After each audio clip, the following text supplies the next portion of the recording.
नमस्कार साथियों, मैं आपका साथी रोबिन। आज हम डिस्कशन करेंगे सेट नंबर 18 का। तो चलते हैं बिना समय गवाए सेट नंबर 18 के पहला क्वेश्चन पे। पहला क्वेश्चन है, पृथ्वी का पलायन वेग है। सबसे पहले ये समझेंगे ये पलायन वेग होता क्या है। तो ये पलायन वेग एक ऐसा वेग है जब पृथ्वी पर से किसी वस्तु को फेंका जाता है तो वो वापस पृथ्वी पे नहीं आता है। तो बोलेंगे अच्छा किस वेग से फेंकेंगे, तो इसी वेग को हम लोग बोलते हैं पलायन वेग। यानी जिस वेग से पृथ्वी पर से किसी वस्तु को आसमान की ओर फेंक देते हैं, पृथ्वी पर से किसी वस्तु को आसमान की ओर जब फेंक देते हैं तो वो पुनः पृथ्वी पे वापस नहीं आती है, अर्थात पृथ्वी के गुरुत्वीय क्षेत्र अर्थात गुरुत्वाकर्षण का जो क्षेत्र है उस क्षेत्र से बाहर चला जाता है। तो बोलेंगे अच्छा वो वेग कितना होना चाहिए, तो बोलेंगे वो वेग जो होना चाहिए वो 11.2 किलोमीटर पर सेकेंड होना चाहिए। मतलब इसका मतलब क्या होगा सर, तो बोलेंगे एक सेकेंड में पृथ्वी पर से किसी वस्तु को आप फेंक दीजिए 11.2 किलोमीटर, यानी 11.2 किलोमीटर यदि किसी वस्तु को एक सेकेंड में यदि आसमान की ओर फेंक देंगे तो वो क्या होगा, पृथ्वी पर पुनः वापस नहीं आएगा। और उसी वेग को हम लोग पृथ्वी का पलायन वेग बोलेंगे, क्योंकि इसको फेंक रहे हैं हम पृथ्वी पर से। इसको क्षैतिज नहीं फेंकना है, इसको जब भी फेंकना है तो आसमान की ओर फेंकना है। तो ये काफ़ी ज़्यादा ही इसका वेग होता है। तो ये पृथ्वी का पलायन वेग। यदि इसको हम चंद्रमा पर से फेंकेंगे तो चंद्रमा का पलायन वेग होगा। तो सब ग्रह का अपना क्या होता है, कुछ अलग अलग, यानी कुछ जितने सारे जो हमारे ग्रह है उसका क्या होता है, कुछ अलग अलग अपना उसका क्या होता है, पलायन वेग होता है। तो चंद्रमा पे मनुष्य वहाँ पहुँचा है तो चंद्रमा पे भी क्या है, पलायन वेग है। तो चंद्रमा का एक अपना पलायन वेग है, वो कितना है, तो चंद्रमा का है 2.4 किलोमीटर पर सेकेंड। यदि चंद्रमा की धरती पर से आप एक सेकेंड में 2.4 किलोमीटर यदि ऊपर फेंक दीजिएगा तो वो चंद्रमा पे वापस लौट के नहीं आएगा। इस प्रकार आप दोनों बातें लिख लीजिएगा कि पृथ्वी का पलायन वेग होता है 11.2 किलोमीटर पर सेकेंड और चंद्रमा का पलायन वेग होता है 2.4 किलोमीटर पर सेकेंड। इस प्रकार क्वेश्चन नंबर 1 की सारी बातें आपको समझ में आया होगा। पलायन वेग बता दिए। पलायन वेग क्या होता है, वह वेग जिस वस्तु को जिस जगह से आसमान की ओर यदि फेंक दिया जाए तो वो वस्तु पुनः उस धरती पे अर्थात उस जगह पे वापस नहीं आएगी, अर्थात उसके गुरुत्वाकर्षण क्षेत्र अर्थात गुरुत्वीय क्षेत्र से बाहर चला जाएगा।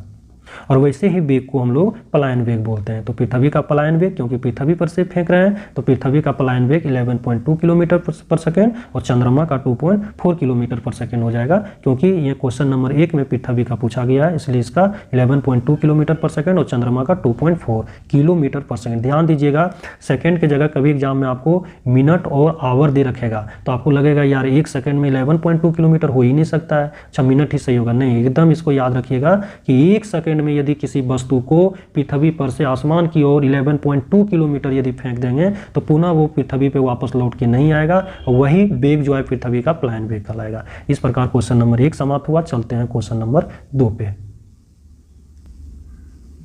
क्वेश्चन नंबर 2 क्या है कि सूर्य के प्रकाश के अदृश्य भाग से प्रकाश संश्लेषण किया जाता है कुछ वृक्षों के द्वारा, कवक द्वारा, बैक्टीरिया द्वारा, फफूंद द्वारा। यानी कि अब तक जो हम लोग प्रकाश संश्लेषण के बारे में जानते थे वो ये जानते थे कि सूर्य के प्रकाश की उपस्थिति में हमारे जो पेड़ पौधे होते हैं वो क्या करते थे, प्रकाश संश्लेषण की अभिक्रिया कर अपना भोजन बनाते थे। और कुछ चंद्रमा के प्रकाश में कुछ शैवाल जो होते थे वो भी प्रकाश संश्लेषण की अभिक्रिया कर अपना भोजन का निर्माण करते थे।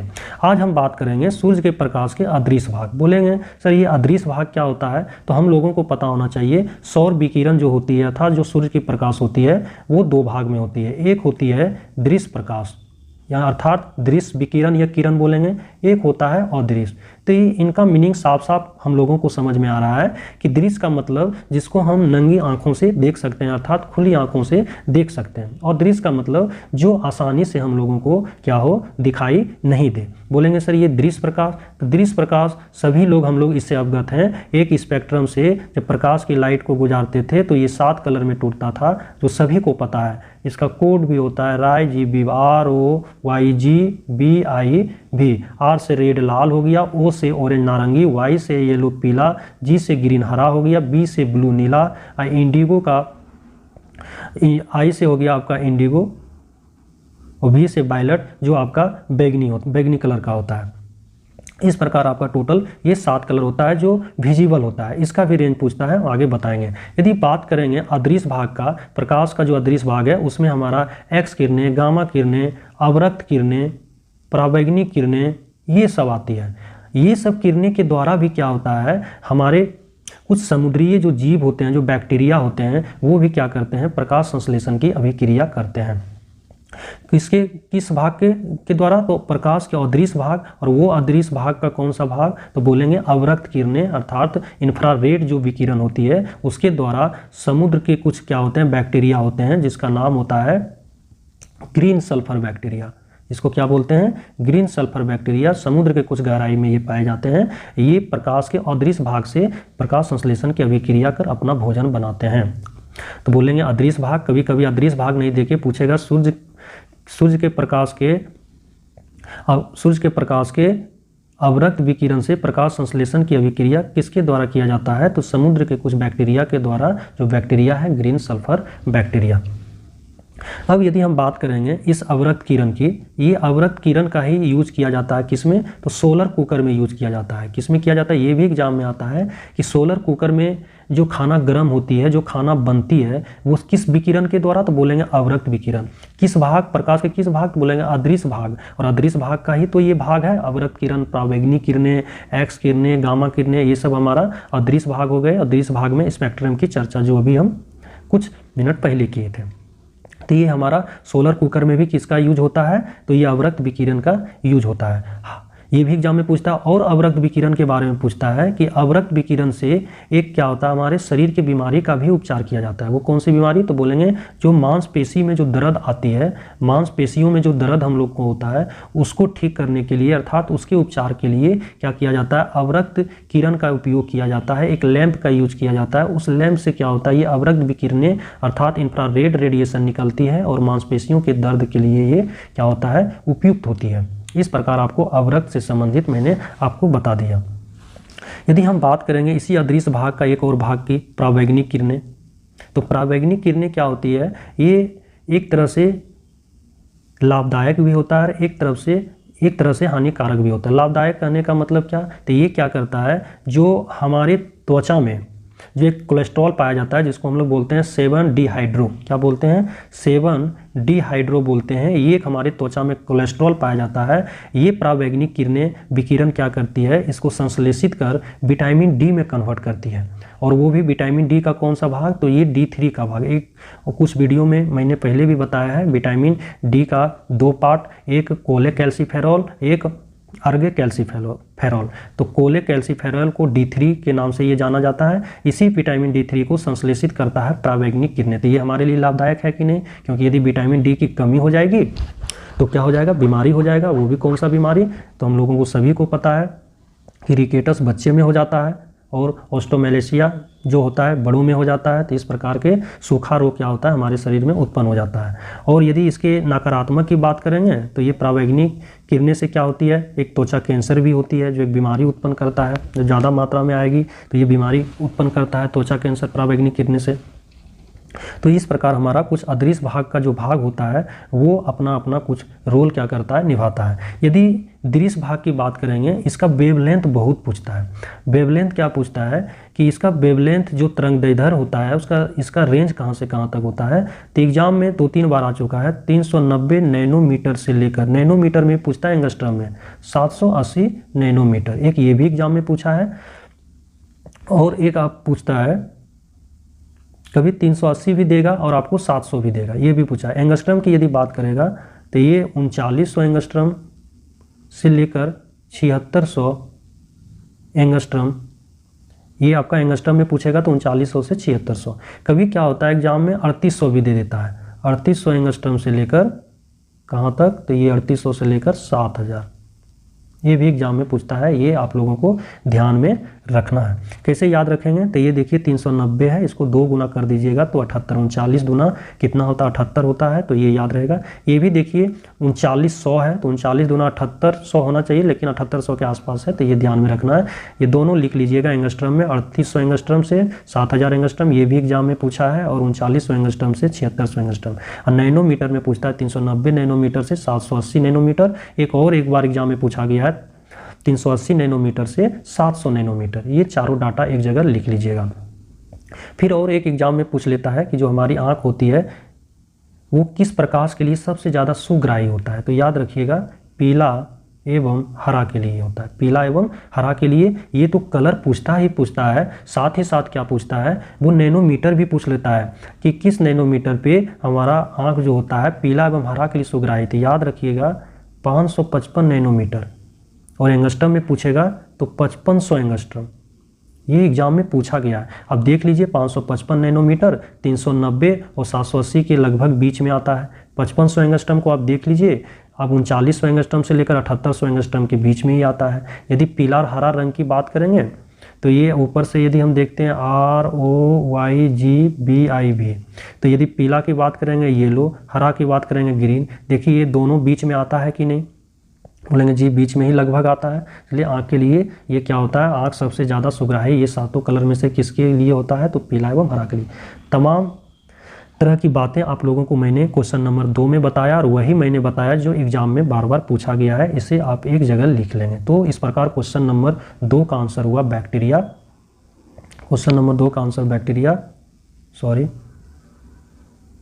बैक्टीरिया हो गया। अब चलते हैं क्वेश्चन नंबर 3 पे। क्वेश्चन नंबर 3 है कि घरेलू विद्युत सप्लाई के दौरान काले रंग का आवरण युक्त तार है। यानी यूँ समझें कि हमारे घर में जो वायरिंग होती है, अंडर वायरिंग होती है या जो बीट वायरिंग होता है, दीवार में ही बाहर बाहर जो वायरिंग की जाती है, उसमें हम लोग देखे होंगे कि मार्केट से तार लाते हैं और कुछ अलग अलग कलर के वो तार होते हैं। लेकिन हम लोगों ने कभी ये ध्यान से नहीं देखा कि वो अलग अलग कलर के तार क्यों है, क्यों कलरिंग उससे किया गया था, तो उसमें अलग अलग का रंग क्यों किया गया। कुछ तार का कलर क्या होता है, कुछ इस प्रकार कोडिंग किया गया है, जैसे लाल, हरा, काला। ऐसा इसलिए किया गया ताकि वो हम लोगों को क्या हो, तार को पहचानने में सुविधा हो। यदि हम बात करेंगे लाल कलर, अर्थात जो तार का जो कलर रंग लाल होगा, तो वो तार का काम क्या होगा, तो वो तार का काम होगा कि उससे विद्युत धारा प्रवाहित होगी, यानी कि विद्युतमय तार। इसी को बोलते हैं सजीव तार, भी इंग्लिश में लाइव वायर बोलते हैं, सजीव तार, या इसी को और हम लोग फेज तार भी बोलते हैं। एग्जाम में दे देगा कि जो घरेलू सप्लाई जो होता है विद्युत का, उसमें फेज तार का कलर क्या होता है, तो बोलेंगे लाल होता है। विद्युतमय तार का मतलब जिससे विद्युत धारा, यानी कि वो जिंदा तार है, लाइव तार है। सजीव तार या फेज तार या विद्युतमय तार बोलेंगे, और इसका कलर क्या होगा, याद रखिएगा रेड अर्थात लाल। यदि हम बात करेंगे हरा तार की, तो हरा तार जो होता है वो अर्थेड तार होता है, जो हम लोग देखे होंगे कि वो अर्थिंग वाला तार बोलते हैं। इसको क्या बोलते हैं, अर्थिंग वाला तार, और इस तार का जो कलर होता है वो हरा होता है। तो अर्थिंग वाला तार का कलर क्या होता है, हरा। यदि बात करेंगे उदासीन तार, तो उदासीन तार का क्या होता है कलर, वो होता है काला। यानी कि ये उदासीन होता है, ये ना तो अर्थिंग का काम करता है, ना तो ये क्या करता है, इससे किसी प्रकार का कोई विद्युत धारा प्रवाहित होती है। तो ये हमारा होता है उदासीन तार, नाम भी है उसका उदासीन। तो ये काला तार हो गया। तो याद रखेंगे हम लोग, तार का जो घरेलू विद्युत सप्लाई के दौरान जो हमारी तारें यूज की जाती है, वो 3 प्रकार की तारें यूज की जाती है, एक लाल, काला और हरा। लाल जो होता है वो नाम से ही पता है डेंजर होगा भाई, तो डेंजर कब होगा, जब उसे करंट विद्युत धारा प्रवाहित होगा। तो ये विद्युतमय तार या सजीव तार या फेज तार, ये अर्थिंग तार हो गया। भू तार जो हरा रंग का होगा, उदासीन का तार जो काले रंग का होगा। इस प्रकार क्वेश्चन नंबर 3 समझ में आया होगा। इसको एक जगह लिख लीजिएगा। जब अभी हम बता रहे हैं तो आपको बढ़िया से समझ में आ जाता है, लेकिन जब एग्जाम में हम लोग जाते हैं तो यही तार के बारे में जब पूछता है तो हम लोग कंफ्यूज कर जाते हैं कि हरा होगा कि लाल होगा कि काला होगा। तो आज के बाद कभी कंफ्यूज नहीं करना है। रेड का मतलब, लाल का मतलब ही खतरा होता है, इसीलिए तो इसका कलर लाल किया गया। क्यों? क्योंकि उससे विद्युत धारा प्रवाहित हो रही है भाई, उससे छेड़छाड़ मत किया करो, ना तो बहुत ही नुकसान होगा, जान भी जा सकती है। इस प्रकार उसका रेड बनाया गया। तो रेड के बारे में तो आज के बाद कभी कंफ्यूजन नहीं होगा। हाँ, कंफ्यूजन होगा, फेज तार पूछ देगा तो आपको लगेगा ये सब फेज क्या है। तो याद रखना, फेज तार का मतलब लाइव तार, यानी सजीव तार है, उससे विद्युत धारा प्रवाहित हो रही है। इस प्रकार क्वेश्चन नंबर 3 समाप्त हुआ। चलते हैं क्वेश्चन नंबर 4 पे। क्वेश्चन नंबर 4 क्या है, एक प्रभावी कोरियोलिसिस बल किस कारण होता है। तो यदि हम कोरियोलिसिस बल की बात करेंगे तो ये क्या होता है, पृथ्वी के घूर्णन द्वारा लगने वाला जो बल होता है वही कोरियोलिसिस बल होता है। किसके कारण, तो पृथ्वी के घूर्णन के द्वारा लगने वाला जो बल होता है उसे कोरियोलिसिस फोर्स बोलते हैं, कोरियोलिसिस बल बोलते हैं। यदि हम इस बल की बात करेंगे तो ये कोरियोलिसिस जो बल होता है, इससे कुछ क्या होती है, पवन से संबंधित अर्थात वायु से संबंधित कुछ सवाल एग्जाम में बार बार पूछा जाता है। ये तो एग्जाम में पूछता है कि पृथ्वी का घूर्णन तो एक प्रभावी कोरियोलिसिस बल के कारण। तो यदि हम बात करेंगे इस कोरियोलिसिस बल की, तो हमारा ये जो इक्वेटर होता है यहाँ पे कोरियोलिसिस बल क्या होता है, लगभग अनुपस्थित होता है। यहाँ पे लगभग क्या होता है, शून्य नगण्य के बराबर होता है, यानी 0 डिग्री अक्षांश या विषुवत रेखा या भूमध्य रेखा पे कोरियोलिसिस बल का मान क्या होता है, लगभग अनुपस्थित रहता है, नगण्य होता है। लेकिन वही यदि उत्तरी गोलार्ध या अर्थात ये दक्षिणी गोलार्ध, अर्थात इसकी हम पीक पॉइंट, अर्थात इसको हम उत्तरी ध्रुव और दक्षिणी ध्रुव की बात करेंगे, तो यहाँ पे क्या होता है, हमारा कोरियोलिसिस बल क्या होता है, काफ़ी ज़्यादा होता है, सर्वाधिक होता है। यही वजह है कि उत्तरी ध्रुव में पवन की दिशा और दक्षिणी ध्रुव में पवन की दिशा को ये प्रभावित करता है। जाहिर सी बात है, जब बल वहाँ ज़्यादा है तो ये प्रभावित करेगा ही करेगा। तो एग्जाम में पूछता है कि उत्तरी ध्रुव में ये कोरियोलिसिस बल के कारण पवन की दिशा किधर होती है, तो ये दाईं ओर होती है, याद रखिएगा। यानी उत्तरी ध्रुव में पवन की दिशा को क्या करता है, ये बल, कोरियोलिसिस बल पवन की दिशा को विक्षेपित कर देता है, बदल देता है, दाईं ओर कर देता है। तो पूछता है एग्जाम में कि उत्तरी ध्रुव में पवन की दिशा को किधर विक्षेपित करता है कोरियोलिसिस बल, तो दाईं ओर। लेकिन दक्षिणी ध्रुव की बात करें, कभी दक्षिणी ध्रुव या दक्षिणी गोलार्ध भी आपको देगा, तो ध्यान रखना है, यदि दक्षिणी ध्रुव या गोलार्ध में की बात करेगा तो पवन की दिशा को वो बाईं ओर विक्षेपित करता है। किधर करता है, बाईं ओर। तो इसको याद रखिएगा कैसे, दवाई, कैसे याद रखिएगा, दवाई रखिएगा। यानी दक्षिणी गोलार्ध या दक्षिणी ध्रुव में कोरियोलिसिस बल क्या करता है, पवन की दिशा या वायु की दिशा को बाईं ओर विक्षेपित करता है, बाईं ओर धकेलता है। किधर धकेलता है, बाईं ओर। तो आज के बाद आप लोगों को कभी कंफ्यूजन नहीं होगा। तो उत्तरी और दक्षिणी में से कोई एक ही याद रखेंगे, उसमें से एक कौन, तो दक्षिणी वाला याद रखेंगे, ऑटोमेटिक उत्तरी का बाईं दाईं हो जाएगा। तो दक्षिणी गोलार्ध में कोरियोलिसिस बल के कारण वायु अर्थात पवन की दिशा किधर होगी, तो बाईं ओर होगी। आज के बाद आप लोगों को कंफ्यूजन नहीं होना चाहिए। और बता दिए, दवाई याद रखिएगा, 2 से दक्षिणी गोलार्ध और बाईं दिशा होगी किसकी, तो पवन या वायु की। तो इस प्रकार कोरियोलिसिस बल से संबंधित बातें आप लोगों को मैंने बताया, जो एग्जाम में बार बार आता है और हम लोग कंफ्यूज करते हैं। तो चलते हैं क्वेश्चन नंबर 5 पे। क्वेश्चन नंबर 5 है, वाटर जेट तकनीक का उपयोग किया जाता है। तो इस तकनीक का जो उपयोग किया जाता है यह खदानों के बेधन में किया जाता है। सॉरी, कहाँ किया जाता है, तो खदानों के बेधन में किया जाता है। इस प्रकार का जो ओड क्वेश्चन आती है, आप इसे लिख लीजिए और रिवीजन कीजिए। क्या होता है, ये सब छोटे छोटे क्वेश्चन पे ज़्यादा हम लोग ध्यान नहीं देते हैं, जो एग्जाम में आ जाता है तो अचानक हम लोग गलत कर बैठते हैं। तो इसका आंसर क्या होगा, खदानों के बेधन में वाटर जेट तकनीक का उपयोग किया जाता है। इसमें कुछ विशेष बातें नहीं है। अब चलते हैं क्वेश्चन नंबर 6 पे। क्वेश्चन नंबर 6 है, विकास के उत्परिवर्तन सिद्धांत का प्रतिपादन किसने किया था। बहुत ही बढ़िया क्वेश्चन है, समझते हैं। ये जो विकास से संबंधित यदि हम बात करेंगे इस विकास से, तो हमारा जैव विकास यानी जीवों का जो विकास हुआ था उससे संबंधित बहुत सारे मतें दी गई थी। उन्हीं में से सर्वप्रथम जो जैव विकास के बारे में समझाया था वो तो थे लेमार्क साहब। लेमार्क साहब ने ही सर्वप्रथम क्या किए, जैव विकास को समझाए। लेकिन जो विकासवाद का सिद्धांत दिया, जिसे प्राकृतिक चयनवाद का सिद्धांत बोलते हैं, प्राकृतिक वर्णवाद का सिद्धांत बोलते हैं, उसको जिसने दिया वो दिए थे चार्ल्स डार्विन साहब ने। डार्विन साहब का कहना था कि कोई भी जीव क्या होता है, जितना चाहे उतना अपनी संतान की उत्पत्ति कर सकता है। उसके बाद उन्होंने बताए और दिए थे क्या, survival of the fittest theory दिए थे। Survival of the fittest theory का मतलब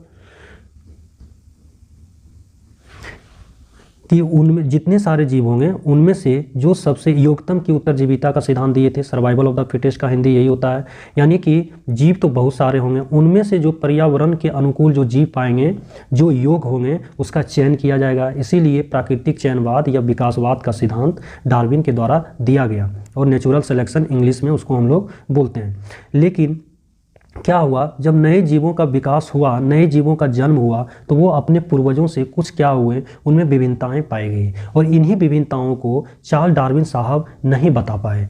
और जिस व्यक्ति ने बताए उस व्यक्ति का नाम था Hugo de Vries. Hugo de Vries ने बताए कि देखिए डार्विन साहब, जो नए जीवों की उत्पत्ति हो रही है और जो अपने पूर्वजों से थोड़ा जो भिन्न विभिन्नताएं उसमें जो देखने को मिल रहा है, वो इसी उत्परिवर्तन के कारण मिल रहा है, इसी म्यूटेशन के कारण मिल रहा है। उसमें थोड़ा जो जीनों में जो साधारण परिवर्तन के फलस्वरूप जो नए जीवों की उत्पत्ति हो रही है, इसी उत्परिवर्तन के फलस्वरूप हो रही है। इसीलिए डार्विनवाद के सिद्धांत को नव डार्विनवाद कहा गया। नव डार्विनवाद कहने का मतलब कि डार्विनवाद का जो अगला जो सिद्धांत हुआ वो आधुनिक डार्विनवाद का सिद्धांत कहलाया, और उसी को नव डार्विनवाद का सिद्धांत भी हम लोग बोलते हैं। तो इसका जो आंसर होगा, विकास के उत्परिवर्तन का सिद्धांत का प्रतिपादन किसने किया, तो ह्यूगो डी व्रीज साहब ने किए। और ह्यूगो डी व्रीज साहब को ही नव डार्विनवाद का जनक भी कहा जाता है, अर्थात आधुनिक डार्विनवाद का जनक किसे कहा जाता है, तो ह्यूगो डी व्रीज को, और उसी को हम लोग बोलते हैं नव डार्विनवाद। क्या बोलते हैं, नव डार्विनवाद। ये ह्यूगो डी व्रीज साहब बताए थे। तो ये हो गया आपका लेमार्क से संबंधित, डार्विन से संबंधित, ह्यूगो डी व्रीज से संबंधित। लेकिन एक और एग्जाम में आता है कि विकास का मुख्य कारक पूछेगा कि विकास का मुख्य कारक क्या था जैव विकास में। विकास का मुख्य कारक पूछेगा तो वो जो था वो प्राकृतिक चयनवाद था, नेचुरल सिलेक्शन था। क्या था? प्राकृतिक चयनवाद या प्राकृतिक वर्णवाद भी बोलते हैं। लेकिन विकास के उत्परिवर्तन यानी विकास के उत्परिवर्तन का सिद्धांत पूछे तो ह्यूगो डी व्रीज, ये आपको आंसर देना है। लेकिन विकास के फलस्वरूप नए जीवों की उत्पत्ति के दौरान जो अपने पूर्वजों से नए जीवों में जो विभिन्नताएं पाई गई वो किसके, उसका मुख्य कारक क्या था? तो उसका मुख्य कारक उत्परिवर्तन था, जो डार्विन साहब नहीं बता पाए थे। और इसी उत्परिवर्तन का सिद्धांत दिया था ह्यूगो डी व्रीज साहब। इसीलिए उत्परिवर्तन के सिद्धांत का जनक ह्यूगो डी व्रीज को कहा जाता है और आधुनिक डार्विनवाद का जनक भी ह्यूगो डी व्रीज को कहा जाता है। और इसी आधुनिक डार्विनवाद को नव डार्विनवाद भी हम लोग बोलते हैं। तो इस प्रकार जैव विकास से संबंधित बातें बताए। तो जैव विकास को सर्वप्रथम किसने समझाया? लेमार्क। प्राकृतिक चयनवाद, प्राकृतिक वर्णवाद या विकासवाद का सिद्धांत किसने दिया? तो चार्ल्स डार्विन ने दिया। नेचुरल सिलेक्शन जिसको इंग्लिश में बोलते हैं, ये भी एग्जाम में आता है। लेकिन उत्परिवर्तन का सिद्धांत किसने दिया? तो ये Hugo de Vries. Hugo de Vries को और क्या बोला जाता है? नव डार्विनवाद का जनक बोला जाता है। नव डार्विनवाद क्या था? तो ये डार्विन का आधुनिक सिद्धांत था। लेमार्कवाद का भी एक आधुनिक सिद्धांत था जिसको नव लेमार्कवाद बोला जाता था, जिसको प्रतिपादित किए थे बिजमैन साहब ने। तो इस प्रकार आपका क्वेश्चन नंबर 6 समाप्त हुआ। चलते हैं क्वेश्चन नंबर 7 पे। क्वेश्चन नंबर 7 क्या है कि निम्नलिखित युक्तियों में से किसको मोटर गाड़ियों के इंजन को ठंडा करने के लिए प्रयोग में लाया जाता है? सभी ये क्वेश्चन से अवगत हैं। किसका यूज़ किया जाता है? रेडिएटर। यदि पॉलीग्राफ की बात करेंगे तो पॉलीग्राफ क्या होती है? पॉलीग्राफ से झूठ को पता लगाया जाता है। क्या पता लगाया जाता है? झूठ का पता लगाया जाता है पॉलीग्राफ से। यदि टरबाइन की बात करेंगे तो टरबाइन घुमाकर क्या किया जाता है? बिजली उत्पादन किया जाता है। यदि क्वाड्रेंट की बात करेंगे तो क्वाड्रेंट का कार्य क्या होता है? तो ये नौ संचालन तथा खगोल विज्ञान में ऊंचाई एवं कोणों को मापने के लिए इसका उपयोग किया जाता है। इसका उपयोग कहाँ किया जाता है? तो ऊंचाई एवं कोणों को मापने के लिए किया जाता है। कहाँ? तो खगोल विज्ञान तथा नौ संचालन में। इस प्रकार क्वेश्चन नंबर 7 समाप्त हुआ। चलते हैं क्वेश्चन नंबर 8 पे। क्वेश्चन नंबर 8 है कि परमाणु के नाभिक में कौन से मूल कण होते हैं? यदि परमाणु के नाभिक की बात करेंगे तो इसके नाभिक में जो मूल कण होते हैं वो प्रोटॉन और न्यूट्रॉन होते हैं। और इन्हीं प्रोटॉन और न्यूट्रॉन के कारण इसे न्यूक्लियॉन भी बोला जाता है। कभी कभी एग्जाम में आता है कि न्यूक्लियॉन में कौन कौन कण उपस्थित होते हैं, मूलभूत कण कौन कौन से उपस्थित, तो बोलेंगे प्रोटॉन और न्यूट्रॉन। प्रोटॉन पॉजिटिव चार्ज अर्थात धनावेशित कण होता है। न्यूट्रॉन क्या होता है? ये उदासीन कण होता है। प्रोटॉन के धनावेशित होने के कारण हमारा न्यूक्लियस पूरी तरह से क्या होता है? धनावेशित होता है। ये भी एग्जाम में आता है कि न्यूक्लियस धनावेशित या ऋणावेशित। तो धनावेशित होता है किसके कारण? प्रोटॉन के कारण। लेकिन परमाणु विद्युतीय दृष्टिकोण से उदासीन होता है। क्यों? क्योंकि इसके चारों ओर इलेक्ट्रॉन चक्कर लगाता है। जो निगेटिव होता है प्रोटॉन क्या होता है? पॉजिटिव न्यूक्लियस में ये प्लस माइनस कट के 0 हो जाता है। इस प्रकार हमारा विद्युतीय दृष्टिकोण से जो परमाणु होता है वो उदासीन होता है। तो ये इसका आंसर क्या हो जाएगा? परमाणु के नाभिक में कौन से मूल कण होते हैं? तो प्रोटॉन एवं न्यूट्रॉन होते हैं। और हमारे परमाणु के मूलभूत कण कौन कौन से हैं? तो इलेक्ट्रॉन है, प्रोटॉन है और न्यूट्रॉन है। इलेक्ट्रॉन ऋणावेशित कण होता है, प्रोटॉन धनावेशित कण होता है और न्यूट्रॉन उदासीन कण होता है। और प्रोटॉन और न्यूट्रॉन ही क्या करते हैं? किसी भी परमाणु के द्रव्यमान को निर्धारित करते हैं। इन्हीं दोनों के योग ही क्या करते हैं? किसी भी परमाणु के द्रव्यमान को बताते हैं। यानी ये दोनों का सम अर्थात योग परमाणु द्रव्यमान के बराबर होता है। इस प्रकार क्वेश्चन नंबर 8 समाप्त हुआ। चलते हैं क्वेश्चन नंबर 9 की ओर। क्वेश्चन नंबर 9 है कि निम्नलिखित में किसे भारी पानी की खोज किया था? अर्थात निम्नलिखित में किसने भारी पानी की खोज की? तो भारी पानी की खोज जो की है वो एस सी यूरे ने की है। किसने की है? एस सी यूरे ने की है। और भारी पानी जिसका रासायनिक सूत्र D2O होता है, D2O यानी D2O जिसको हम लोग बोलते हैं, ये भारी पानी क्या है? हैवी वाटर जिसको इंग्लिश में बोलते हैं। ये भी एग्जाम में हैवी वाटर करके लिखा आता है। ये हमारा हाइड्रोजन का क्या है? समस्थानिक है। किसका समस्थानिक है? तो हाइड्रोजन का ये समस्थानिक है। और एक चीज़ और पूछता है इसका द्रव्यमान। तो इसका द्रव्यमान याद रखिएगा 20 होता है, जबकि साधारण जल का क्या होता है? 18 होता है। कन्फ्यूज नहीं होना है। तो ये हमारा हाइड्रोजन का ही क्या है? समस्थानिक है। इसका लेकिन द्रव्यमान कितना होता है? 20 होता है, जबकि साधारण जल का कितना होता है? 18 होता है। हाइड्रोजन के तीन समस्थानिक होते हैं। एक प्रोटियम, दूसरा ड्यूटेरियम, तीसरा ट्राइटियम होता है। प्रोटियम में क्या होता है? न्यूट्रॉन होता ही नहीं है। प्रोटियम में न्यूट्रॉन नहीं होता है। ड्यूटेरियम में क्या होता है? न्यूट्रॉन होता है। और ट्राइटियम में क्या होता है? 2 न्यूट्रॉन होता है, ड्यूटेरियम में 1 होता है। आपका प्रोटियम में तो न्यूट्रॉन होता ही नहीं है, ड्यूटेरियम में 1 होता है और ट्राइटियम में कितना होता है, 2 होता है। और इसका यूज हम लोग भारी जल का यूज कहाँ करते हैं, तो इसका यूज हम लोग परमाणु भट्टी में, आणविक भट्टी में करते हैं मंदक के रूप में तथा शीतलक के रूप में। मंदक और शीतलक दोनों के रूप में करते हैं, कंफ्यूज नहीं होना है। मंदक, मॉडरेटर, शीतलक, कूलेंट। तो याद रखना, इसका यूज बता दिए, इसका द्रव्यमान बता दिए, इसका सूत्र बता दिए, इसमें कितने न्यूट्रॉन होते हैं भारी जल में वो बता दिए, इसका समस्थानिक मानी किसका समस्थानिक है ये, वो भी आप लोगों को मैंने बता दिए। एक जगह आप इसको लिख लीजिएगा, भारी जल से संबंधित कभी एग्जाम में गलती नहीं होगा और खोज से संबंधित भी क्वेश्चन इसमें पूछा ही गया है। तो निम्नलिखित में किसने भारी पानी खोज किया था, एस.सी. यूरे। चलते हैं क्वेश्चन नंबर 10 की ओर। क्वेश्चन नंबर 10 है, गेहूं की खेती के लिए कौन सा उर्वरक का उपयोग करेंगे। नाइट्रोजन, पोटेशियम, तांबा, लोहा बोलेंगे। ये क्या उर्वरक है, क्या सर? तो एक्चुअली उर्वरक इसलिए वो पूछ रहा है क्योंकि हम लोगों को पता है कि यूरिया सबसे ज़्यादा उपयोगी उर्वरक है किसी भी फसल के लिए। यूरिया, अब यूरिया क्यों? क्योंकि उसमें नाइट्रोजन अधिक मात्रा में पाया जाता है और हम लोगों को पता है कि नाइट्रोजन पौधे के पोषक तत्वों में एक क्या है, बृहद पोषक तत्व है। यानी बृहद पोषक तत्व कहने का मतलब कि नाइट्रोजन के बिना पौधे का समुचित विकास हो पाना संभव ही नहीं है। यानी नाइट्रोजन नहीं होगा तो पौधे का समुचित विकास नहीं हो पाएगा, जो उसका एक विकास होना चाहिए। इसलिए इसमें जो आंसर होगा वो होगा नाइट्रोजन। गेहूं की खेती के लिए कौन सा उर्वरक का उपयोग करेंगे, तो ये नाइट्रोजन का उपयोग करेंगे और वो भी नाइट्रोजन हमारा पाया जाएगा किसमें, तो वो यूरिया में। एक्चुअली उर्वरक नहीं है, जितने सारे ऑप्शन हैं सभी के सभी पोषक तत्व हैं, वो पोषक तत्व हैं, लेकिन हम लोगों को ये समझना है। यदि हम बात करेंगे पोषक तत्व की तो बार बार हम आप लोगों को बताते हैं कि स्थूल पोषक तत्व या बृहद पोषक तत्व, बृहद मतलब बड़ा पोषक तत्व, ये याद रखना है 6 ठो। कौन कौन सा, तो याद रखना है नाम प्रदीप कुमार, CAMGS, यानी nitrogen, phosphorus, potassium, calcium, magnesium और ऐसे सल्फर। 6 वो ये बृहद पोषक तत्व याद रखना है, सबका अलग अलग कार्य होता है। ये नाइट्रोजन बृहद पोषक तत्व कहने का मतलब कि ये सब के बिना पौधे का विकास होना संभव नहीं है।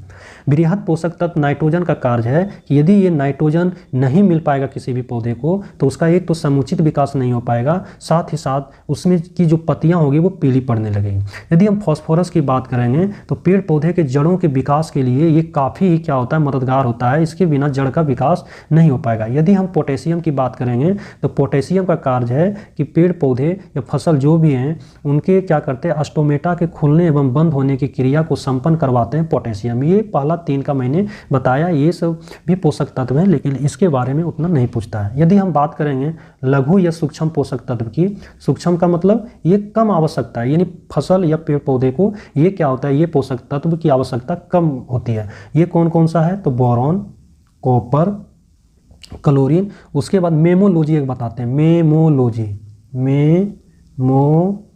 इसमें 4 है, 3 इधर और 4 3 7। में से एमी में लिखिए Mn मैग्नीज, मो से एमो लिखिए मोलिब्डेनम, लो से लोहा Fe और जी से जिंक लिखिए। तो इस प्रकार आपका हो जा रहा है कौन कौन सा सूक्ष्म में, तो बोरॉन हो जा रहा है, कॉपर हो जा रहा है, क्लोरीन हो रहा है, 4 इधर कौन कौन सा, मैग्नीज, मोलिब्डेनम, आयरन और जिंक हो जा रहा है। तो बोरॉन के भी बारे में एग्जाम में बार बार आता है कि ये पेड़ पौधे फसल के लिए प्रतिजैविक एंटीबॉडी का कार्य करता है। बोले एंटीबॉडी यानी उसके रोग से लड़ने का कार्य कौन सा पोषक तत्व करता है, बोरॉन।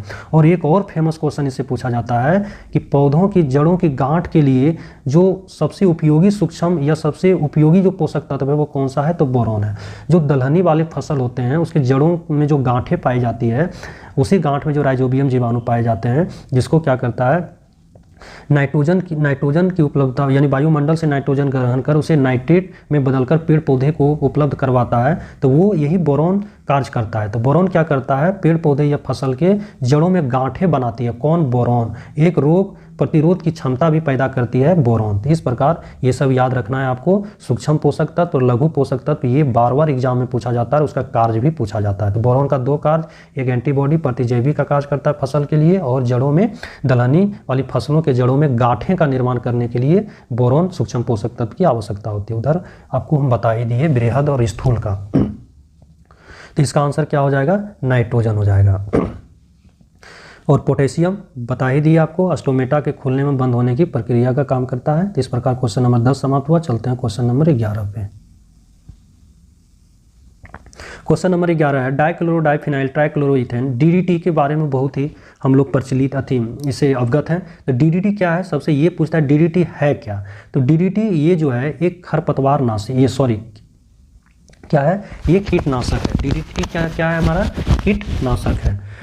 हम लोग खरपतवार नाशी और कीटनाशी में हमेशा कंफ्यूज करते हैं। तो कीट की जैसे बात आएगा, कीटनाशक है ये या कीटनाशिक है, कीटनाशक में टो आ रहा है या टी आ रहा है, तो ये याद रखना है डीडीटी क्या है, कीटनाशक है। एग्जाम में आता है कीटनाशक खरपतवार नाशी, हम लोग कंफ्यूज कर जाते हैं। तो डीडीटी क्या है, कीटनाशक है। अब देखिए एग्जाम का पैटर्न बदल रहा है, तो वो कभी फुल फॉर्म भी पूछ लेता है। डीडीटी का फुल फॉर्म क्या होता है, तो डाइक्लोरो डाइफिनाइल ट्राइक्लोरोइथेन। आप डीडीटी हेडिंग दीजिए और लिखिए डाइक्लोरो डाइफिनाइल ट्राइक्लोरोइथेन, फिर नीचे लिखिए यह एक कीटनाशक है।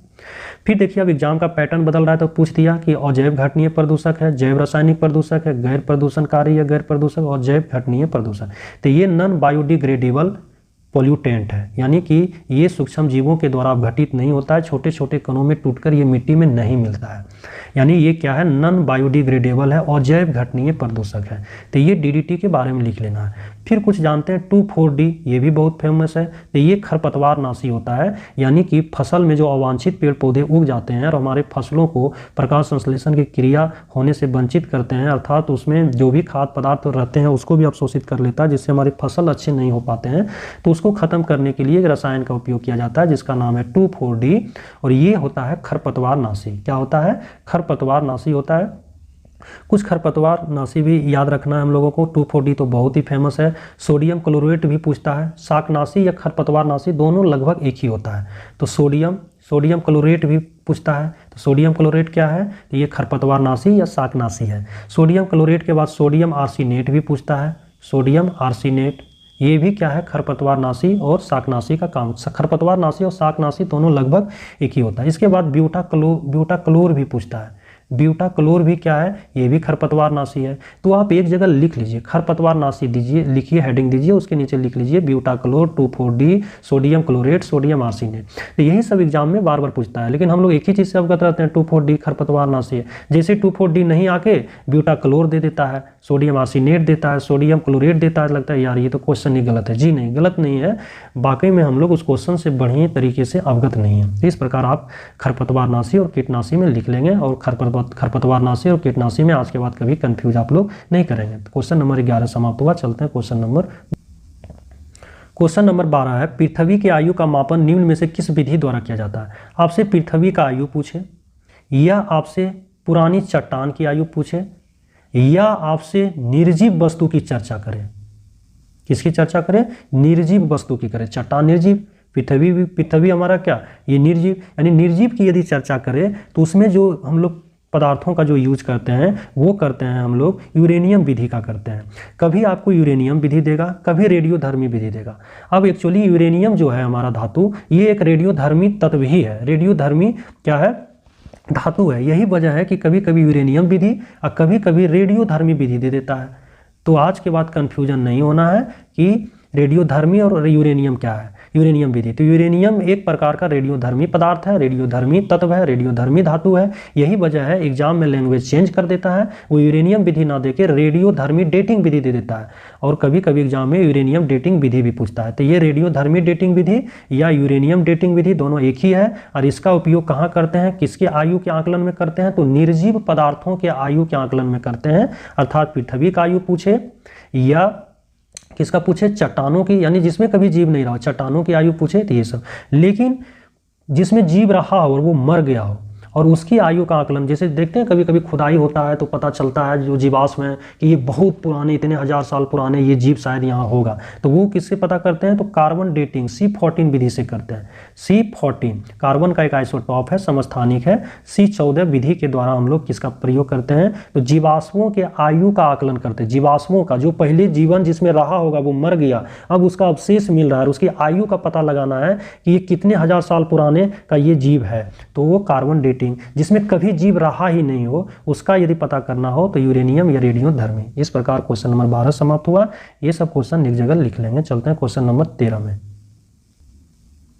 क्वेश्चन नंबर 13 है सूची 1 को सूची 2 के साथ सुमेलित कीजिए और सूचियों के अंत में दिए गए कोड का उपयोग करके सही उत्तर चुनिए। कोड एक्चुअली नीचे नहीं है, स्पेस नहीं रहने कारण नहीं देता, आप इसे मिला लीजिए।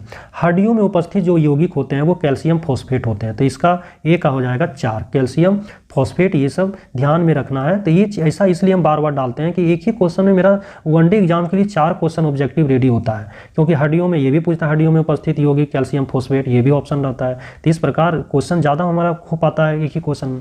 सिरका में उपस्थित अम्ल, सिरका में कौन सा अम्ल होता है, तो सिरका में जो होता है वो एसिटिक अम्ल होता है, एसिटिक एसिड होता है। यदि दूध का खट्टा होना की बात करेंगे तो वो लैक्टिक एसिड होता है। फलों का पकना की बात करेंगे तो एथिलीन होता है। कई बार हम बता चुके हैं कि कृत्रिम ढंग से फलों को पकाने के लिए रासायनिक पदार्थ, गैस, ये सब चर्चा कर चुके हैं। इथेनॉल का, कैल्शियम कार्बाइड का, जिसको कार्बेट बोलते हैं, उससे एसिटिलीन गैस निकलता है। तमाम तरह की बातें कर चुके हैं। दूध में पाए जाने वाला अम्ल की भी बातें कर चुके हैं, प्रोटीन की भी बातें कर चुके हैं। कैसिन प्रोटीन पाया जाता है, रेनिन एंजाइम पाया जाता है। इसमें पाए जाने वाले जीवाणु लैक्टोबैसिलस जीवाणु होता है। इसमें पाए जाने वाला एसिड लैक्टिक एसिड होता है। तो इस प्रकार क्वेश्चन नंबर 13 समाप्त हुआ। ये सब आप लोग बार बार लिखा कीजिए कॉपी में, जितना बार लिखेंगे उतना याद रहेगा। और कोशिश कीजिए कि सुबह उठते ही इस प्रकार के क्वेश्चन अर्थात जो भी सेट का क्वेश्चन हो उसको याद करने की कोशिश कीजिए। 1 घंटा टाइम दीजिए, आप कभी भी नहीं भूलेंगे। जितना बार बार आप लिखेंगे उतना आपको याद रहेगा। रिविजन करेंगे तो उससे और बेहतर कहीं याद रहेगा, एग्जाम में कन्फ्यूजन नहीं होगा। एक्चुअली यहाँ तो हम सही कर लेते हैं, लेकिन जैसे एग्जाम में जाते हैं घोच पोच हो जाता है, एसिटिक एसिड की लैक्टिक एसिड, तो ये सब कन्फ्यूजन ये लिखने से और बार बार रिवीजन करने से दूर होगी। तो चलते हैं क्वेश्चन नंबर 14 में। क्वेश्चन नंबर 14 है कि उद्योगों में निम्नलिखित सूक्ष्म जीवों में कौन एक प्रकार का सर्वाधिक व्यापक रूप में उपयोग होता है। जो उद्योग में कुछ सूक्ष्म जीव यूज किया जाता है तो वो कौन कौन से जीव होते हैं, तो वो सारे जीव होते हैं। जीवाणु भी होते हैं, सूक्ष्म शैवाल भी होते हैं, कवक। अब जीवाणु का उपयोग उद्योग में क्या करते हैं, किस लिए करते हैं, तो दूध से दही बनाने में। जैसे दूध में क्या होता है, लैक्टोबैसिलस जीवाणु पाया जाता है, तो वो क्या करता है, दूध से दही बनाने में क्या यूज किया जाता है, जीवाणु। कौन सा जीवाणु, लैक्टोबैसिलस। फिर दूध से पनीर बनाने में। फिर देखेंगे गन्ने के रस के निर्माण में सिरका का यूज किया जाता है। यदि हम शैवाल की बात करेंगे तो कांच तथा पोर्सिलेन के निर्माण में सूक्ष्म शैवाल का यूज किया जाता है। उसके बाद यदि हम कवक की बात करेंगे तो डबल रोटी उद्योग में जो डबल रोटी का निर्माण होता है उद्योग में इस कवक का प्रयोग किया जाता है। फिर किसका, शराब बनाने में कवक का यूज हम लोग करते हैं। तो इस प्रकार जो है इसका जो आंसर होगा वो तीनों हो जाएगा, जीवाणु, सूक्ष्म शैवाल एवं कवक। अब चलते हैं क्वेश्चन नंबर 15 की ओर। क्वेश्चन नंबर 15 है कि निम्नलिखित में कौन सा स्तनधारी अंडे देता है। यदि हम स्तनधारी की बात करेंगे तो स्तनधारी हमारा 3 प्रकार का, एक होता है प्रोटोथीरिया, दूसरा होता है मेटाथीरिया, तीसरा होता है यूथीरिया। प्रोटोथीरिया उस स्तनधारी को बोलते हैं। एक्चुअली स्तनधारी जो जीव होते हैं वो उनको बच्चा देते हैं और क्या करते हैं, अपने बच्चे को अपने स्तन से दूध पिलाते हैं, इसीलिए स्तनधारी नाम रखा गया। लेकिन कुछ स्तनधारी क्या होते हैं, वो बच्चा नहीं देके अंडा देता है। तो बच्चा नहीं देके अंडा देता है, इसीलिए कैटेगराइज कर दिया है स्तनधारी को प्रोटोथीरिया, मेटाथीरिया और यूथीरिया। तो प्रोटोथीरिया में वैसे स्तनधारी आते हैं जो बच्चा नहीं देके अंडा देता है। तो वो कौन कौन सा जीव आता है, तो वो आता है एकिडना और दूसरा एक आता है डकबिल प्लेटिपस। डकबिल प्लेटिपस दोनों लिख लीजिएगा, डकबिल प्लेटिपस। एकिडना और डकबिल प्लेटिपस किस प्रकार के स्तनधारी का उदाहरण है, तो प्रोटोथीरिया का, जो बच्चा नहीं देके अंडा देता है। यदि हम बात करेंगे मेटाथीरिया की, तो मेटाथीरिया क्या करता है, ये तो अंडा नहीं देता है लेकिन ये अविकसित बच्चा देता है, पूरी तरह से बच्चा इसका विकसित नहीं होता है। बोलेंगे इसका एग्जाम्पल बताइए सर, तो कंगारू की बात करेंगे। कंगारू जो बच्चा देता है वो बहुत काफ़ी छोटा होता है, बोला जाता है 1 चम्मच में उसके बच्चे एडजस्ट हो जाएंगे, इतने छोटे होते हैं। तो ये अविकसित बच्चा हुआ, तो ये मेटाथीरिया का उदाहरण। स्तनधारी का तीसरा जो उदाहरण है यूथीरिया, इसमें जो जीव है विकसित बच्चा को जन्म देता है। अब विकसित बच्चा कहने का मतलब जैसे मनुष्य, जैसे अधिकतर जानवर हो गए, ये सब क्या करते हैं, ये विकसित बच्चे को जन्म देते हैं, तो ये यूथीरिया में आते हैं। तो हमारा स्तनधारी 3 प्रकार का, prototheria, metatheria, eutheria. Proto PMY याद रखिएगा, PMY, प्रोटोथीरिया, मेटाथीरिया, यूथीरिया। पीस में प्रोटोथीरिया में एग्जाम्पल जो बच्चे नहीं देके सीधे अंडा देता है, एकिडना, डकबिल प्लेटिपस। एक हो गया एकिडना, दूसरा हो गया डकबिल प्लेटिपस। मेटाथीरिया में इसमें बच्चे अविकसित पैदा लेते हैं जैसे कंगारू। यूथीरिया में इसमें बच्चे पूरी तरह से विकसित पैदा होते हैं जैसे मनुष्य और अधिकतर जानवर। इस प्रकार क्वेश्चन नंबर 15 समाप्त हुआ। चलते हैं क्वेश्चन नंबर 16 की ओर। क्वेश्चन नंबर 16 है, वह तत्व जो मानव पसीने के माध्यम से उत्सर्जित होता है। यदि हम पसीने की बात करेंगे तो सबसे पहले इसका कार्य हमारे शरीर में होता क्या है, तो ये क्या करता है, हमारे शरीर के तापमान को रेगुलेट करते रहता है। हमारे शरीर के तापमान को क्या करते रहता है, विनियमित करते रहता है।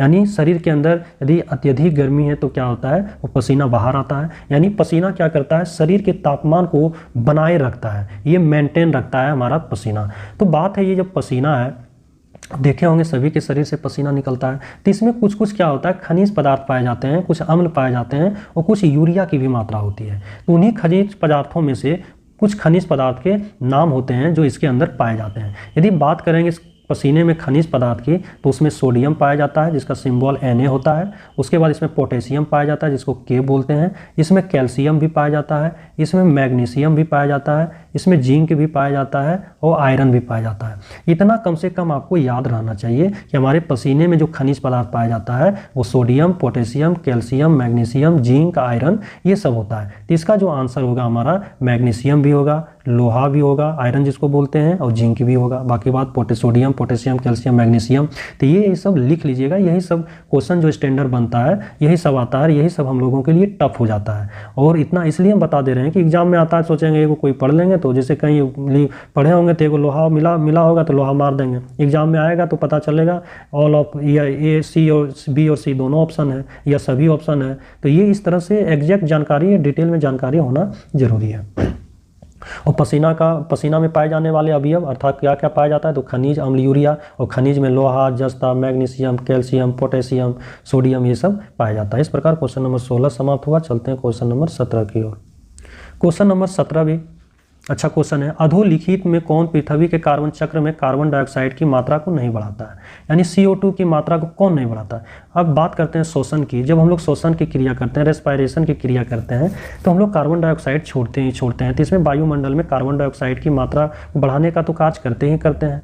यदि हम बात करेंगे जैविक पदार्थों का क्षय, जब कोई जैविक पदार्थ है अर्थात जिसमें जीव है, वो पदार्थ मान लीजिए उसका क्षय हो रहा है या मान लीजिए वो मर गया, तो देखे होंगे सड़े हुए जानवर वगैरह जो होते हैं किस प्रकार का स्मेल देते हैं, या जैविक पदार्थों का क्षय हो रहा है तो उसमें से भी हमारा क्या होता है, कार्बन डाइऑक्साइड की मात्रा क्या होती है, उसे निकलती है। यदि बात करेंगे ज्वालामुखी की, तो ज्वालामुखी से भी क्या होता है, कार्बन डाइऑक्साइड गैस निकलती है। लेकिन बात करेंगे यदि हम प्रकाश संश्लेषण की, तो प्रकाश संश्लेषण ये कार्बन डाइऑक्साइड की मात्रा को नहीं बढ़ाता है, ये कार्बन डाइऑक्साइड को क्या करता है, ये गेन करता है। यानी कि कार्बन डाइऑक्साइड गैस का ही उपयोग करके ये प्रकाश संश्लेषण की अभिक्रिया कर पाता है। तो ये इसका जो आंसर होगा वो प्रकाश संश्लेषण हो जाएगा। अधोलिखित में कौन सा पृथ्वी के कार्बन चक्र में कार्बन डाइऑक्साइड की मात्रा को नहीं बढ़ाता है, तो ये प्रकाश संश्लेषण नहीं बढ़ाता है, बाकी ये तीनों बढ़ाता है। चलते हैं क्वेश्चन नंबर 18 पे। क्वेश्चन नंबर 18 है, यदि मूत्र में एल्ब्यूमिन आ रहा हो तो ऐसे व्यक्ति के निम्न में से किस एक अंग के फेल हो जाने से पीड़ित होने की संभावना होती है।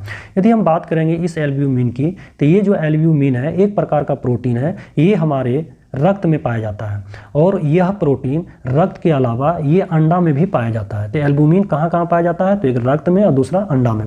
हम लोग पढ़े भी होंगे कि अंडा में पाए जाने वाला प्रोटीन कौन सा होता है, तो एल्ब्यूमिन होता है। जैसे दूध में पाए जाने वाला कैसिन बोलते हैं, जैसे गेहूं में पाए जाने वाला ग्लूटीन बोलते हैं, उसी तरह अंडा में पाए जाने वाला जो प्रोटीन होता है वो एल्ब्यूमिन होता है। लेकिन अंडा के अलावा ये एल्ब्यूमिन प्रोटीन हमारे रक्त में भी पाया जाता है। ये यदि पेशाब में आ रहा है तो इससे क्या होता है, हमारा किडनी खराब होने की संभावना होती है। ब्रिक, इसी को गुर्दा बोलते हैं, इसी को गुर्दा और इंग्लिश में किडनी बोलते हैं। तो रक्त यदि मूत्र में एल्ब्यूमिन आ रहा है तो क्या खराब होने की संभावना है, किडनी।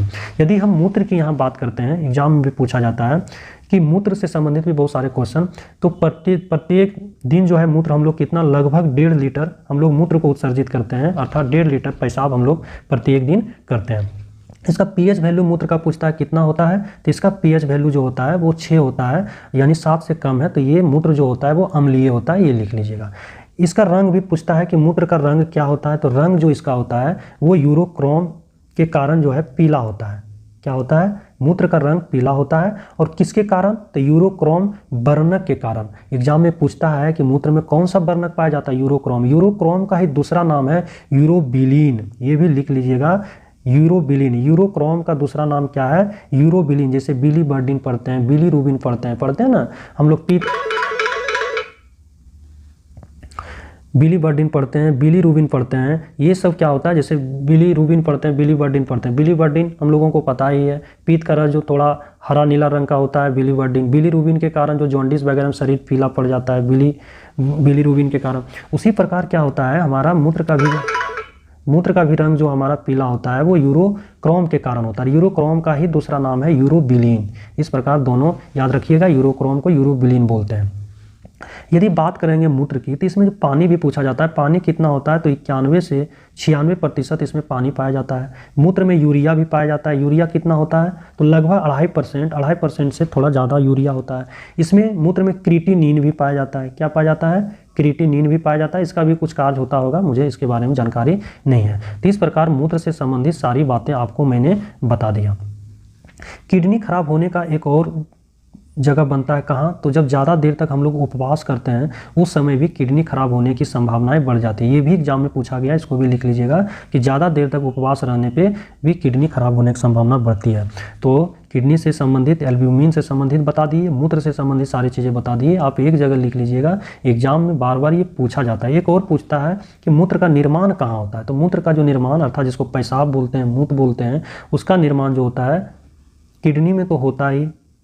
मूत्र का पेशाब करने में किडनी का एक भाग होता है ब्रिक पिरामिड, इसको क्या बोलते हैं, ब्रिक पिरामिड या गुर्दा पिरामिड, यहाँ इसका निर्माण होता है। याद रखिएगा, यदि ब्रिक पिरामिड नहीं दे तो सिर्फ ब्रिक दे या किडनी दे तो वो तो आंसर करेंगे ही, या ब्रिक पिरामिड। इस प्रकार क्वेश्चन नंबर 18 समाप्त हुआ। निर्माण से लेकर पाए जाने वाले सारे चीज़ बताए, कलर से लेकर पीएच वैल्यू तक। अब चलते हैं क्वेश्चन नंबर 19 में।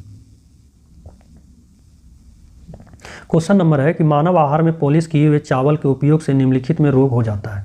जो अभी वर्तमान परिस्थिति में जो भी हम लोग मार्केट के चावल खाते हैं, जो देखते हैं एकदम चमाचम रहता है, और वही चावल घर में जब धान उसर के बनाया जाता है चावल को, तो देखे होंगे कि वो चावल उतना नहीं चमकता है। तो जाहिर सी बात है भाई, मार्केट का जो चावल चमक रहा है कहीं ना कहीं पॉलिश किया गया होगा। तो पॉलिश किया गया होगा तो कुछ ना कुछ तो वैसे रासायनिक पदार्थ का ही यूज किया गया होगा। तो उससे क्या होता है, तो जनरली जो चावल में पाए वगैरह जो जाते हैं, विटामिन वगैरह, वो क्या होता है, धीरे धीरे वो खत्म होता है। तो मानव आहार में पॉलिश किए हुए चावल का यदि हम उपयोग करते हैं अर्थात खाते हैं उस चावल का भात, तो बेरी की बीमारी हो जाती है। यानी कि उसमें जो विटामिन B1 पाया जाता है, जिसको हम लोग थायमिन बोलते हैं, वो समाप्त हो जाता है। थायमिन क्या होता है, समाप्त हो जाता है, और इस थायमिन, इस विटामिन B1 की कमी से बेरी का रोग हो जाता है। यदि बात करेंगे सूखा रोग किसके कमी से, तो विटामिन डी की कमी से। बच्चों में जो रोग होता है विटामिन डी की कमी से, वो रिकेटस होता है, ये एग्जाम में पूछता है। और बड़ों में जो होता है ऑस्टोमेलेसिया होता है। बड़ों में कौन सा होता है, ऑस्टोमेलेसिया होता है, ये याद रखिएगा। ये दोनों बीमारी विटामिन डी की कमी से होता है। वो भी विटामिन डी को दो भाग में बांटते हैं, एक D2 और D3 में। D3 को कोलेकैल्सिफेरॉल बोलते हैं और D2 को अर्गेकैल्सिफेरॉल बोलते हैं। कोलेकैल्सिफेरॉल D3 और D2 को अर्गेकैल्सिफेरॉल बोलते हैं। अब दोनों में याद कैसे रखना है, तो D2 2 छोटा है, D3 3 बड़ा है, इसलिए ए पहले आता है अर्गे और कोले के बाद में आता है, इसलिए इसे याद रखना है। तो ये हमारा विटामिन डी की कमी से सूखा रोग होता है। यदि हम बात करेंगे घेघा रोग, तो घेघा रोग इसी को हम लोग बोलते हैं गला घोंटू रोग भी। गला घोंटू रोग यानी जब फूल जाता है, खाना खाने में दिक्कत होता है, अंदर खाना जल्दी नहीं जाता है, इसी को इंग्लिश में ग्वाइटर बोलते हैं। इसी को इंग्लिश में क्या बोलते हैं, ग्वाइटर बोलते हैं। ये जो होता है किसके कमी से होता है, तो आयोडीन के कमी से होता है। किसके कमी से, आयोडीन के कमी से होता है गला घोंटू रोग, इसी को घेंघा रोग या ग्वाइटर। इसलिए सारा नाम हम इसलिए बताते हैं, एग्जाम में यही सब नाम है, अलग अलग तरीके से आता है तो हम लोग फंस जाते हैं। यदि रक्त अल्पा की बात करेंगे, रक्त अल्पा, अल्पता का मतलब क्या होता है, कमी। रक्त का मतलब खून, यानी खून की कमी। खून की कमी कहने का मतलब कहेंगे, अच्छा सर आरबीसी की कमी, यानी खून की कमी का मतलब आरबीसी की कमी, यानी आरबीसी की कमी का मतलब एनीमिया रोग। इसको क्या बोलते हैं, एनीमिया। देखिए सबका मतलब एक ही है, लेकिन एग्जाम में आएगा तो हम लोग फंस जाते हैं और अलग अलग तरीके से याद रखते हैं। नहीं, रक्त अल्पा का मतलब खून की कमी, और खून की कमी से उत्पन्न होने वाली बीमारी एनीमिया। और खून की कमी का संदर्भ है कि ब्लड में, खून में आरबीसी की मात्रा घट गई। जब ब्लड में, हमारे रक्त में आरबीसी की मात्रा घटेगी तो उसे हम लोग एनीमिया बोलते हैं। क्या बोलते हैं, एनीमिया बोलते हैं, या रक्त अल्पा बोलते हैं, या खून की कमी बोलते हैं। एग्जाम में आता है कि आरबीसी की मात्रा घटने से कौन सी बीमारी होती है, तो एनीमिया या रक्त अल्पा। लेकिन आरबीसी की मात्रा बढ़ जाए तो कौन सी बीमारी होगी, तो उसको बोलते हैं पॉलीसाइथेमिया। पॉलीसाइथेमिया, इससे रक्त कैंसर बोलते हैं। खून में आरबीसी की मात्रा बढ़ गया, मतलब खून की मात्रा बढ़ गया, 5-6 लीटर से ज़्यादा हो गया, 8-10 लीटर हो गया शरीर में खून, तो उससे तो भी तो बीमारी उत्पन्न होगी, क्योंकि कोई भी चीज़ का एक लिमिट होता है। तो जब ज़्यादा खून हमारे शरीर में 5-6 लीटर से ज़्यादा हो जाएगा, 8-10 लीटर, तो उससे जो बीमारी उत्पन्न होगी उसे पॉलीसाइथेमिया बोलते हैं, और इसी को हम लोग रक्त कैंसर बोलते हैं। पॉलीसाइथेमिया को रक्त कैंसर बोलते हैं। पूछेगा एग्जाम में पॉलीसाइथेमिया में खून क्या होता है, तो खून की मात्रा बढ़ जाती है, अर्थात आरबीसी की मात्रा बढ़ जाती है। इस प्रकार क्वेश्चन नंबर 19 बताए, एक जगह आप लिख लीजिएगा। क्वेश्चन नंबर 20 है, अधिकांश कीट शोषण कैसे करता है। तो कीटों का जो शोषण करता था, कीट जो सांस लेता है वो लेता है वातक तंत्र से। किस तंत्र से लेता है? वातक तंत्र से, अर्थात ये वायु नली से लेता है। इसको वायु नली भी बोलते हैं, एग्जाम में अलग अलग शब्दों में पूछा जाता है। और इंग्लिश में ट्रैकिया बोलते हैं, TRACHEAA। इसी को ट्रैकी भी बोलते हैं, अब जैसे प्रोनाउंस कर लें इसको, या ट्रैकिया भी आता है। तो कीट जो सांस लेती है वो उसे क्या बोलते हैं हम लोग? ट्रैकिया बोलते हैं। हम लोग जो सांस लेते हैं वो फेफड़ा से लेते हैं। किससे लेते हैं? फेफड़ा। और फेफड़ा को हम लोग फुफ्फुस भी बोलते हैं। तो इससे जब एग्जाम में फुफ्फुस आता है तो हम लोग कंफ्यूज कर जाते हैं। लंग्स दोनों का मतलब लंग्स से, ये फुफ्फुस या फेफड़ा से हम लोग सांस लेते हैं। यदि बात करेंगे त्वचा से कौन लेता है, तो त्वचा से जो सांस लेता है वो लेता है मेढक और केंचुआ भी लिख सकते हैं। मेढक और केंचुआ को त्वचा से सांस लेता है। यदि मछली की बात करेंगे तो मछली जो सांस लेता है वो गलफड़ा से लेता है। किससे लेता है? गलफड़ा से लेता है। इसी को हम लोग क्लोम भी बोलते हैं। यानी मछली जो सांस लेने की जो प्रक्रिया मछली की होती है, गिल्स, जिसके तहत गिल्स से जो सांस लेती है उसको हम क्लोम भी हम लोग बोलते हैं। तो क्लोम भी ऑप्शन में रहेगा। गलफड़ा देगा, इंग्लिश में गिल्स रहेगा या क्लोम रहेगा। तो दोनों में जो ऑप्शन दिखे वो आपको टिक करना है। जनरली पूछा जाता है कि उभयचर, आपका जो मेढक है वो क्या उभयचर है? स्थल में पे भी रहता है, पानी में भी रहता है। उभयचर जो सांस लेता है वो एक्चुअली गलफड़ा से भी लेता है, यानी कि क्लोम से भी, फेफड़ा से भी और त्वचा से भी। ये एग्जाम में आया हुआ है। उभयचर प्राणी जो होते हैं, जो पानी में भी रहते हैं और पानी के बाहर भी रहते हैं, जैसे मेढक गलफड़ा से भी सांस लेता है। अभी जैसे मेढक और केंचुआ हम बताए थे कि त्वचा से लेता है, तो मेढक त्वचा से भी लेता है, गलफड़ा से भी लेता है और फेफड़ा से भी लेता है, जिसको फुफ्फुस भी बोलते हैं। इस प्रकार क्वेश्चन नंबर 20 समाप्त हुआ।